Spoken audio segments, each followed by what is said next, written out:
Le bilan qu'on peut tirer de la loi du 5 mars 2007, c'est un bilan qui met en évidence finalement la nécessité d'avoir du temps pour instaurer véritablement sur les territoires ce type d'orientation.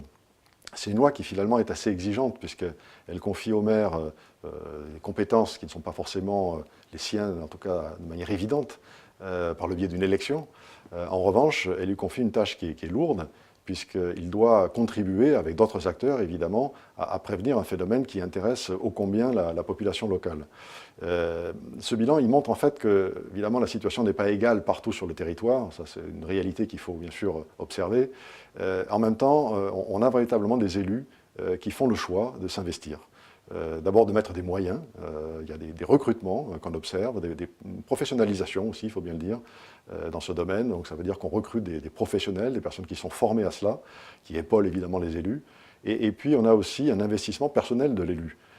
Soit le maire personnellement, soit un adjoint qui a été spécialement désigné pour cela, mais qui contribue véritablement à agir sur les territoires vis-à-vis des publics, et notamment des publics jeunes en risque de basculement dans la délinquance. Alors ça se traduit concrètement. On a par exemple de plus en plus de maires qui mettent en place des dispositifs qu'on appelle le rappel à l'ordre.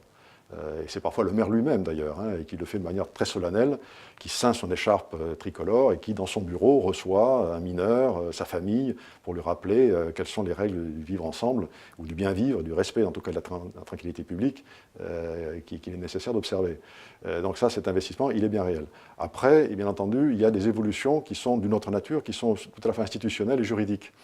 La loi, et les lois d'ailleurs successives, ont confié la compétence en matière de prévention de la délinquance à d'autres structures, à d'autres collectivités, ou des intercommunalités en particulier.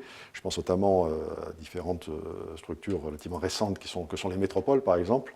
Et on voit effectivement ce niveau-là s'investir également en matière de prévention de la délinquance. Donc ce sont d'autres élus, ce ne sont pas les maires seulement, d'autres élus qui aussi interviennent, mettent en place des structures, comme ce qu'on appelle les comités intercommunaux de sécurité, de prévention de la délinquance, et qui mettent en place des actions, notamment des stratégies territoriales à l'échelle intercommunale.